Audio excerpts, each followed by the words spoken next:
আজকে আপনাদের সাথে শেয়ার করব কিভাবে বাসায় এত সুন্দর মজাদার পিৎজা বানাতে পারবেন, যেটার টেস্ট বাইরের পিৎজার থেকে 1000 গুণ বেটার হবে। আর আমার কাছে মনে হয় পিৎজা বানানো সবথেকে ইজি। তো চলুন শুরু করা যাক। এখানে আমি পিৎজা বানানোর জন্য 2 কাপ আটা নিয়েছি। আপনারা চাইলে ময়দাও নিতে পারেন। পরিমাণ মতো লবণ আর এখানে 1.5 চামচের মতো ইস্ট ব্যবহার করেছি। সবকিছু এখানে আমার দেওয়া শেষ। এবার খুব ভালো মতো মিশিয়ে নেব। যখন ভালো মতো মেশানো হয়ে যাবে তখন এর ভিতরে দিয়ে দিব পরিমাণ মতো চিনি। চিনিটা অপশনাল, আপনারা চাইলে দিতেও পারেন, নাও দিতে পারেন। আমার মনে হয় চিনিটা দিলে টেস্ট ভালো আসে। এখানে আমি 2 চামচের মতো তেল ব্যবহার করেছি। তেল দেওয়ার পর খুব ভালো মতো মিশিয়ে নিতে হবে। খুব ভালো মতো মেশানো হয়ে গেলে আমি এখানে উষ্ণ গরম দুধ ইউজ করব।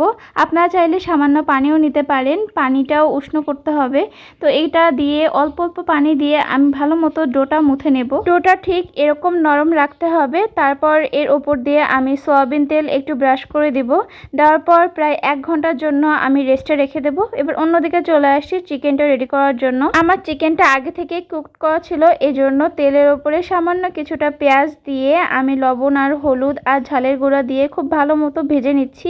ভাজার পরে আগে থেকে কুক করার চিকেনটা আমি একটু ঝুরঝুরা করে নিয়েছিলাম, সেটা এরপর দিয়ে দিব। দিয়ে খুব ভালো মতো ভেজে নিব। যখন একদম ঝুরঝুরা হয়ে আসবে তখন আমি নামিয়ে ফেলবো। আর নামানোর আগে দিয়ে দিয়েছিলাম সামান্য কিছুটা গোলমরিচ দিয়ে ভালো মতো ভেজে নিব। যখন একদম ঝুরঝুরা হয়ে আসবে তখন মুছে নেবেন যে এটা একদম রেডি। রেস্টে রাখা ডোটা এখন আমি আরেকবার মুথে নেব।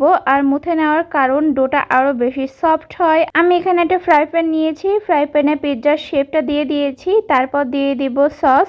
আমার এখানে টমেটো সস ইউজ করেছি, পিৎজা সস বাসায় অ্যাভেলেবেল ছিল না। সসটা সব জায়গায় ভালো মতো ব্রাশ করে নেওয়ার পরে এর ভিতরে আমরা যে চিকেনটা রেডি করে রেখেছিলাম সেই চিকেনটাই দিয়ে দিব। এখানে চিকেনটা আমি একদম ভরে ভরে দিয়েছি যেন প্রত্যেকটা বাইটেই চিকেনের ফ্লেভার পাওয়া যায়। তারপর এর উপরে আমি দিয়ে দেব মজরেলা চিজ। আর এই মজরেলা চিজটা আমি আরো ভরে ভরে দেব, কারণ চিজ যত বেশি থাকবে তত বেশি স্বাদ। উপরে দিয়ে ডেকোরেশন করে দেব সামান্য কিছুটা পেঁয়াজ কুচি দিয়ে। আর তারপর এখানে কাঁচা ঝাল কুচি দিয়ে দিয়েছি। আপনারা আপনাদের মন মতো ডেকোরেশন করতে পারেন, ক্যাপসিকাম থেকে শুরু করে সবকিছু দিয়ে আপনারা ডেকোরেশন করতে পারেন।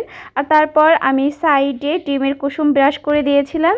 আর এই যে আমার ফাইনাল লুক পিৎজার। দেখতে এখন একটু সাদামাটা লাগছে, কিন্তু যখন আমি এর উপরে একটু সস ছড়িয়ে দিয়েছি তখন জাস্ট দেখুন কালারটা দেখে বোঝার উপায় আছে যে এটা হোমমেড। আর তাছাড়া এটা একদম গ্যাসের চুলার উপরে বানানো। ভয়েস দিতে দিতেই আবার আমার লোভ লেগে যাচ্ছে। আর এটা এত সহজ যে এক্ষুনি চাইলে আমি বানিয়ে নিতে পারি। আপনারা আমার রেসিপি দেখে অবশ্যই এই পিৎজাটা ট্রাই করবেন। আর টেস্ট কেমন হয় সেটা আমার কমেন্টে এসে জানিয়ে দেবেন। আশা করি আপনাদের সবার কাছেই ভালো লাগবে। আজ এই পর্যন্তই। আপনারা সবাই ভালো থাকবেন, সুস্থ থাকবেন। আর আপনাদের সাথে দেখা হবে নেক্সট একটা ভিডিওতে।